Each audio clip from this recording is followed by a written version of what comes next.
This video aims to boost your confidence in your role at Moral Care. We'll explore various topics, including responding to scenarios, understanding your responsibilities, and knowing your legal duty of care. By the end, you should feel more assured in your role, gain knowledge, and understand your purpose and goals as a care worker at Moral Care. Care work is a highly respected position within the government and is predominantly commissioned by the NHS and the local authority. Our local authority is Lancashire County Council. Moral Care was founded in 2021 with a simple but powerful mission to reshape health and social care by putting quality, integrity, and genuine care at the heart of everything we do. We're not just another care company. We believe in doing things the right way, leading with our moral compass, and always searching for ways to improve and be better and stronger than we were yesterday. As a care worker, you're doing more than providing a service.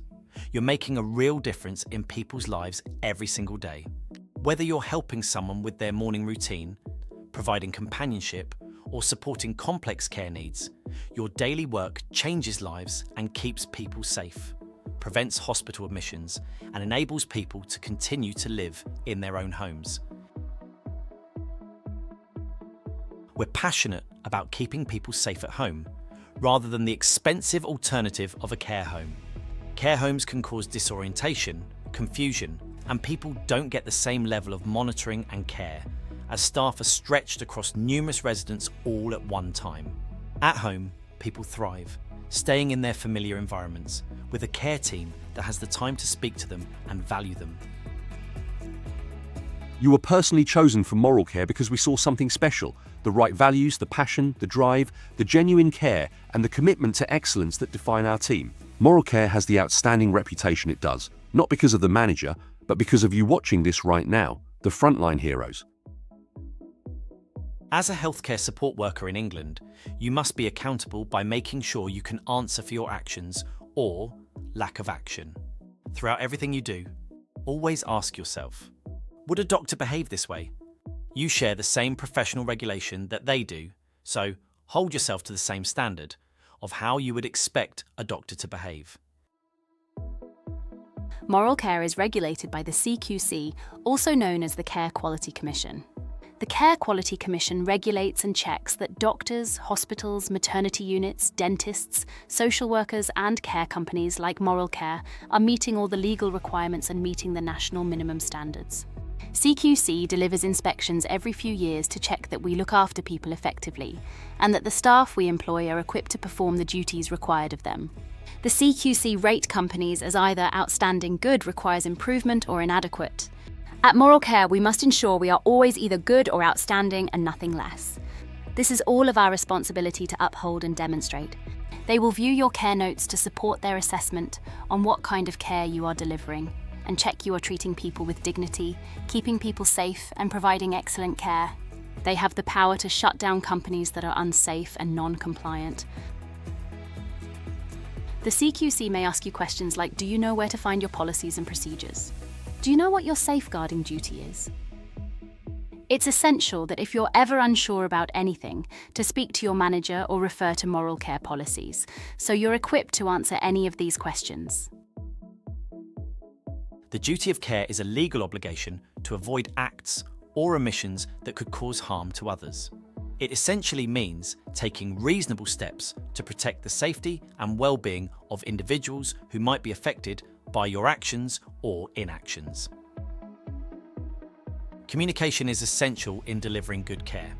You are never alone on the front line. You always have a support network in your pocket, ready to offer advice or guidance should you ever need it. If you don't know how to do something or aren't sure about something, it's important that you reach out for help and don't just guess your way through it or struggle. This could put a service user at risk. Avoiding tasks you aren't comfortable with could also put strain on your fellow colleagues and affect your working relationships, as well as staff retention. We use 3 different apps: Connect Team, Nourish and Sage HR. Connect Team is where you have your chat with the office team, the shift cover group, where you will find policies and procedures, the employee handbook, and where you will find our reward program, and you can spend your reward tokens. You can earn reward tokens for attendance, referring other carers, doing something exceptional, picking up overtime, and saving the day. Make yourself familiar with it and ensure your notifications are on. The office will also send updates to the team about specific service user changes, and will also send out a Friday update. There are also AI bots that will provide information directly from the policies and procedures to answer any questions you have. They will be in your chats under Care Support and Buddy at HR. You can ask a lot of questions in there and get answers straight away. Don't be afraid to keep in touch with the office team. Let them know if a care plan needs changing, or a location tag is out, or if there are duplicate tasks coming up. You'll be added to a shift swap group on Connect Team. This group is used strictly for shift swap only. You can use this perk to work with your colleagues to mutually agree to cover shifts for each other. It's useful for if you want unprecedented time off, or time off for something outside of the absence policy, such as a pet care emergency, or if you've been invited last minute to an event when you'll be working on shift, and it's too late to submit your annual leave. You can only exercise this perk a maximum of 3 times a month. If you're committing to an absence, such as sickness, you must not use the shift swap group, and you must follow the correct absence policy straight away. Use the Nourish app for communication that requires a formal paper trail, such as submitting medication stock levels, skincare alerts, etc. It is also the place to complete your online training modules and view your rota for the week. Just so you know, the rota gets published on a Friday for the week ahead, following your contracted shift schedule. The Nourish app is also where you clock in and out of visits as you go, where you'll find their care plans and risk assessments, key codes and addresses. It's also where you submit annual leave to the office for approval. When you are working through your visits, don't worry if you are a few minutes early or late. Our priority is your safety and service user safety. Don't panic running 10 minutes behind. Just try to be on time for double-ups, because the other carer will be waiting for you. When visiting service users, make sure you read their care plan, paying particular close attention to the routine. The tasks are there to guide your notes, not instructions. Sage HR is the app used where all your wage slips, P45 and P60, will be sent. You'll get an invite via email to join it when your first wages are processed. Don't forget, cut-off is the 21st of every month, and payday is the last working day of the month. So your first wage will be from when you first started work to the 21st of that month, and won't be a first full month wage. Your wage slips are sent to you through Sage. The Sage app will store all your wage slips together so you can keep track of how much you're earning, your mileage, your tax, etc. This will keep your wage slips and P60s in one place. At the end of every tax year, you can claim an additional 20p from HMRC for every mile travelled at Moral Care on top of what Moral Care already pays you. You can claim this back from your tax each year. It really adds up, and you can receive a cheque or tax code adjustment. On top of this, you can also claim for when you have needed to pay for parking, to attend meetings, washing your uniforms, buying shoes and trousers for work. It all adds up each year, and worth looking into if you are a taxpayer. Every Friday, the office will send out a weekly roundup memo. This will be filled with useful information and updates about your service users. We do this so you aren't interrupted with constant updates and changes throughout the week. It is vital that you read this and keep up to date with service users' changes and updates. Professional boundaries help maintain a clear and ethical relationship between a professional and a client. Sometimes these lines can blur, and clients might see you as a friend rather than a professional. It's a delicate balance. We want the client to trust us, but within set boundaries. Breaching these boundaries includes actions like working outside of hours for the client, sharing your personal contact information, interacting on social media with them or their families, buying items for them with your own money, or showing favoritism. Such actions can harm your reputation and affect your colleagues. For instance, if you buy a steak for a client, they might think other staff members are less caring for not doing the same, leading to distrust in their care. Also, avoid sharing personal issues with clients. Be friendly yet professional and ensure the client understands your role as a care worker. Check your policies. Families and service users might sometimes forget they're receiving a service and mistakenly act like they're your employer. They aren't qualified to direct you, even if they claim to be a doctor or nurse. We haven't verified their credentials, and they aren't operating in that role here. In this context, they're simply the person's loved one. Consider this analogy. If you hired a company to send an electrician to your home, the electrician wouldn't stick their fingers in a socket if you asked them to, just because you claim to be an electrician too. We care deeply about making Moral Care a pleasant workplace. Everyone has a part in making this happen. Complaining about service users, schedules, travelling, or other aspects of the role creates unnecessary negativity and can create issues out of something that isn't an issue. For instance, winning the lottery should be joyous, but if you dwell on taxes, you could start to perceive it as a bad deal, which isn't the case. Let's focus on staying positive. If there is a real issue, report it to the office immediately so it can be properly handled. We will always help you if we can. As professionals, we must avoid gossiping about colleagues. If you have an issue, use the grievance procedure to address it properly. This helps the office identify improvement areas and supports your colleague. Always treat each other how you would like to be treated. Service users might sometimes develop a preference for certain carers, especially if they frequently visit with them. It's not uncommon, but if there are complaints about a previous carer, stay neutral. If a service user mentions that the last carer didn't put the washing away, you could suggest they might have just accidentally missed it and offer to inform the office or encourage them to contact the office directly to resolve the issue. It's important to acknowledge their concerns without encouraging negative talk about colleagues. Complaints should be directed to the office, not to you. Agreeing with the service user's negative view of a colleague can lead to frequent unfair criticism and doesn't give the colleague a chance to correct any mistakes. This also safeguards colleagues against false accusations and unfair judgments. While building relationships with each other is encouraged, it's crucial that during a visit with a colleague, the focus remains on the client at all times. They pay a lot of money for quality care, and not to listen to your personal conversations whilst they're ignored. Imagine being on an operating table while the surgeon discusses his new car and early leave on Friday with his staff and acting like you didn't exist. This would make you feel invisible, undignified, and unimportant. This is how our service users feel when lying vulnerable in bed with carers talking over them without including them. It's intimidating. They need to feel valued and respected. You can talk among yourselves, but always include the person. For instance, mention your new car, then ask, "Did you used to drive, Barbara?" Even if they can't respond, keep them informed. "I'm stepping out to take the bin out. Back in a second, John." Always acknowledge their presence. Be thoughtful about your discussions.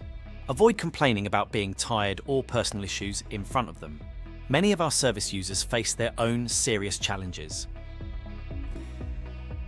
Always treat the service user with dignity, avoiding pet names, even if unintended. The people we care for have lived long lives. War heroes, mothers of large families, or those with tough pasts. They have outlived many and have usually faced great loss and feel forgotten. Avoid patronising them with pet names because of age or appearance. Imagine being called Sweetie Pie by someone more than half your age. These terms, even from a place of endearment, can be condescending or degrading. Many in their 90s may have health issues, but often still feel like they're 30 in their minds. This is their care. Put personal views aside. Avoid topics like religion or politics and stay neutral. Remember, people aren't usually keen on having care, and most find the concept of needing care humiliating.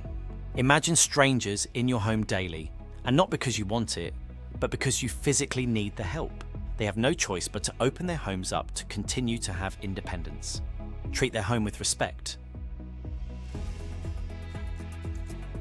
When supporting someone, you must act with confidence and a reasonable level of assertiveness. If you say you don't know what you are doing or act unconfident, it will make them feel unsafe and that they are not in good hands. If you are ever unsure about something, please confidently seek guidance and don't act nervously in front of the service users or family members. They want to know you are dependable and capable. Don't avoid tasks that make you uncomfortable. The best way to manage this is to tackle them head on so that you do become confident. Documentation is crucial in your role. Providing care is important, but it's meaningless without good notes to back it up. Notes are your evidence and your protection. They shield you from allegations of neglect and evidence if a care package is effective or not. Notes are recorded through task prompts, which help ensure nothing is forgotten. Without them, it's easy to miss essential documentation. Task notes aren't just a to-do list. Tasks should prompt you to write detailed notes on each topic. Don't refuse requests just because they are not listed on the app. As long as it's not violating policy and their health and safety isn't compromised, you can adapt to their wishes. If this becomes a regular occurrence, alert the office so they can have their care plan re-reviewed. Ensure you write your notes whilst you are still at the property and clock out before leaving to drive to your next client. Remember, not all notes are monitored. Over 2,000 individual task notes are written daily, so it's impossible for the office to read and monitor them all. If something needs office attention, like a client being unhappy or acting differently, alert the office by pressing Alert Supervisor. This will alert the office during office hours. If it needs an urgent response, call on call. If you only write it in your notes without an alert, it will become lost like a needle in a very large haystack. Your documentation might be reviewed by CQC, a solicitor, social workers, or family members, so use professional terminology, accurate and factual language. For example, writing breasts instead of boobs.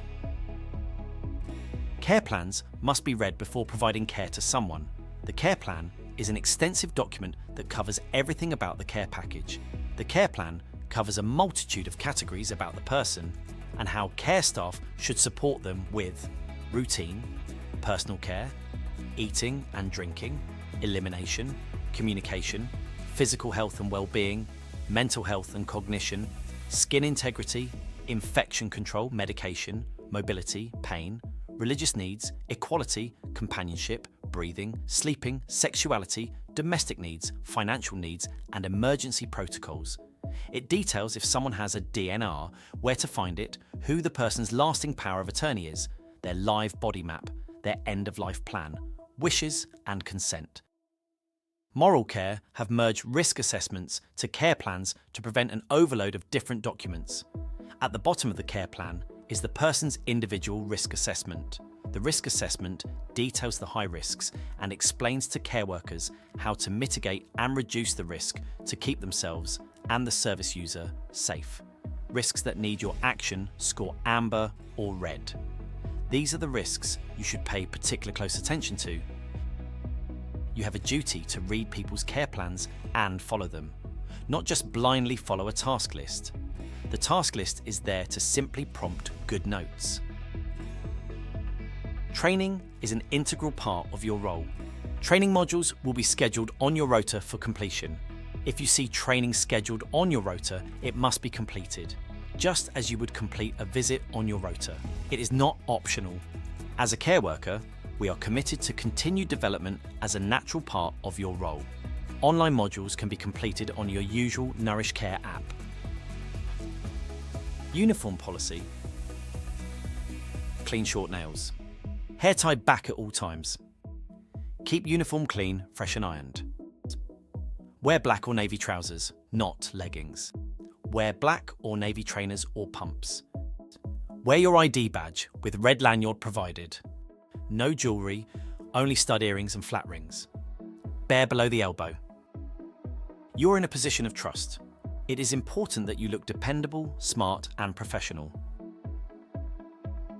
Throughout your employment, you will receive regular supervision and spot checks. A supervision is a meeting that will be held every 3 months of employment to discuss your attendance, skills, health, training, areas you are doing well in, and areas that may require improvement. It gives you an opportunity to raise any concerns with your manager. A spot check will be conducted at random as a form of quality control. Our supervisor will join you on a visit and check your uniform, your values, how you have treated the service user, how you have maintained the home, and if you are continuing to follow moral care policy. Again, this offers you an opportunity to raise any concerns or worries you may have to the supervisor. Working on the road can come with its challenges, such as unexpected vehicle breakdowns. At Moral Care, we have a pool car available in the event of this, so you can continue to earn, and you don't need to worry about losing work when life throws you a curveball. If you want to use your annual leave, you must request it via the Nourish app. Do not book anything until your holiday has been approved, as there is a chance it could be rejected. The holiday year runs from April to April. You need to provide at least 4 weeks' notice to use your annual leave, and you should make an effort to spread your annual leave use throughout the year. Not just use it all at the start of the tax year, or all at the end of the tax year. You mustn't take service users anywhere in your own personal vehicle. This is to protect both you and the service user. Service users can arrange taxis if they wish to be accompanied by a carer somewhere. People with dementia might show challenging behaviour. Imagine you're watching this training video and someone you don't recognise insists you're not. You'd feel confused and defensive. In your mind, you're sure you're watching the video, so why is this stranger contradicting you? This is similar to how people with dementia feel when corrected. It can lead to challenging behaviour. Empathise with their feelings and treat them with sensitivity and respect. Ensure they feel heard and validated. If someone is acting difficult or confrontational, using humour can sometimes help disarm the tension. Mental capacity refers to a person's ability to understand information, make decisions, and communicate those decisions. It's the capacity to grasp the details of a situation, weigh up the potential consequences, and choose a course of action. If someone lacks the ability to do these things, they are said to lack capacity.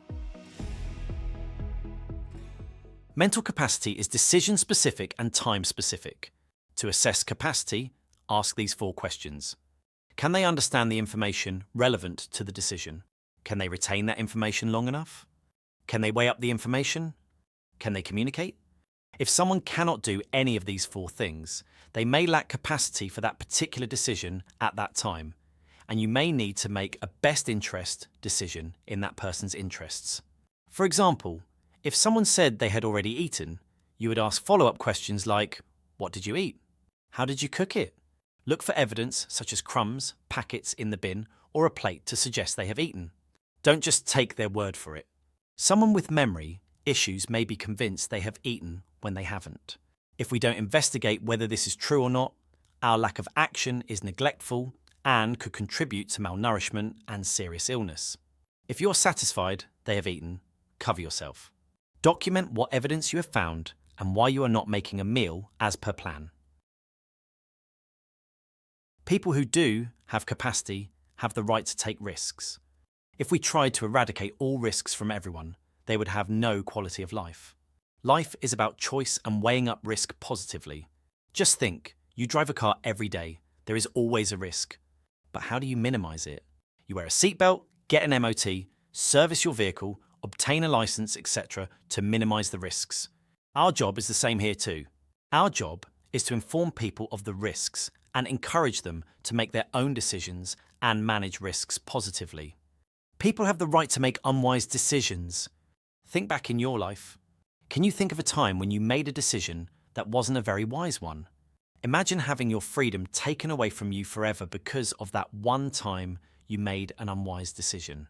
Your opinion of unwise may not be to someone with a different life experience to you. People have the right to be eccentric. Our job is to support them to live how they want to live, not to change their personality to comply with how we want them to be. Imagine being full of life and being told you lack capacity because you're different.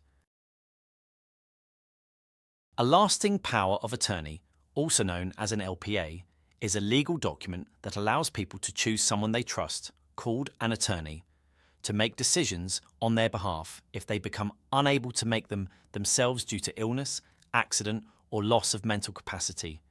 There are two types of LPA, health and finance. The health LPA only comes into effect when the person lacks mental capacity to make decisions. This person will then make decisions for the person about medication, treatment, and care. The financial LPA covers decisions about money, property, and financial matters.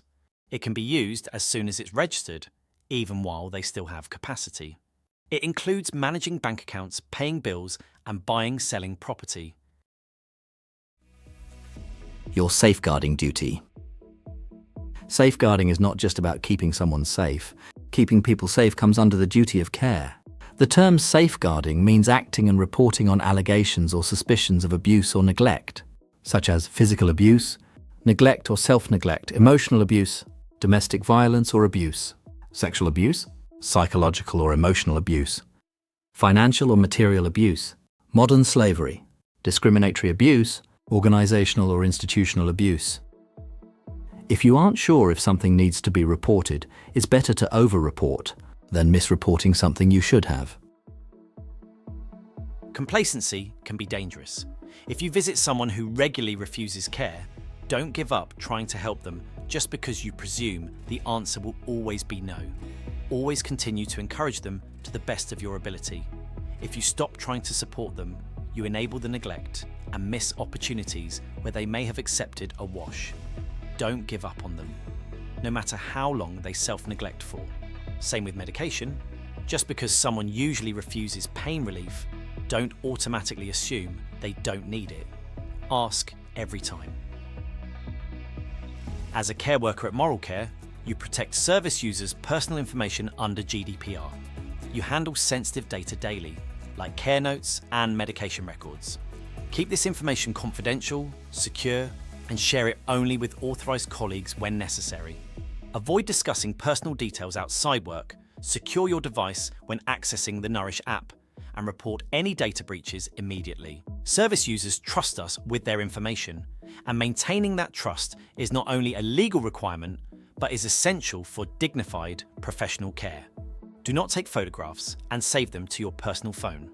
All photographs must be taken through the app only and not stored. Do not take screenshots of people's names and addresses.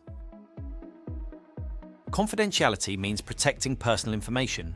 This information might include details of a service user's lifestyle, family, health, address, phone number, key safe, or care.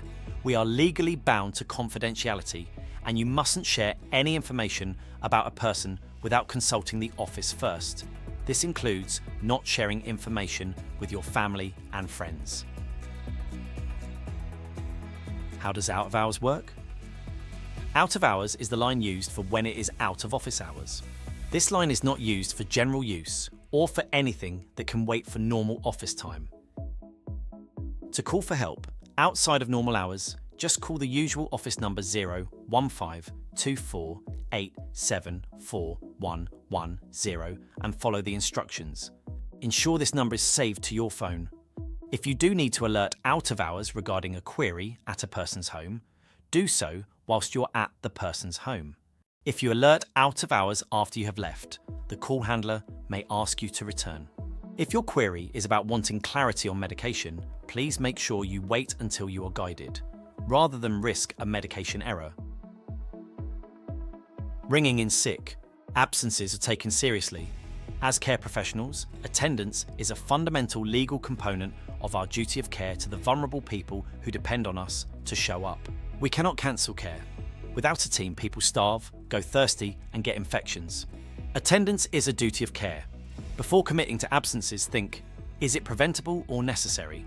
High levels of absence put strain on other team members and our emergency reserves, so we must ensure that absences are authentic and are only used for a real incapability to attend work. When you're committing to an absence, you must follow policy and clearly state you will not be in to work. Do not call or message to say you may or may not be in, or you will see how you go. as this causes unnecessary stress to the people responsible for covering, not knowing if they need to cover you or not. The age group we care for can be prone to hospital visits from time to time. When someone returns from the hospital, you must find the discharge notes, photograph them through the app, and select Notify Supervisor. This allows the office team to identify if any changes to the care plan are needed, or if there are any medication changes. If someone has returned from the hospital, make sure to search for this document. You may provide cleaning and laundry services as part of keeping someone independent and safe in their own home. This promotes positive mental health and safe living conditions. When managing laundry, we do not permit the use of a tumble dryer unless it is isolated, for example, in a standalone outbuilding or garage. This is due to the fire risk. If Moral Care manages laundry, drying is done naturally via maidens. If laundry is in someone's care plan, it is an ongoing task. Every visit checks for if there's a wash load to put on, a load to take out and peg up, or if there are clothes to put away. Always follow the care plan and be mindful of going over time. Always work on managing your time efficiently and supporting people within the time window. Timings can be tricky when you first start, but once you get your rhythm, you should meet people's needs within the 20-minute or 50-minute window. If you find you are struggling with the same service user and visit, raise this immediately. The office will discuss with the person to extend the visit time or reduce the expectations of what is done on that visit. Sometimes it's tricky if a service user doesn't want to pay for more time.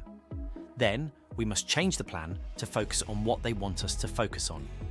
Do not use your travel time to try to do extra for someone, as this unfairly gives that service user more time than they pay for, and also puts stress on you and makes you run late to your other clients.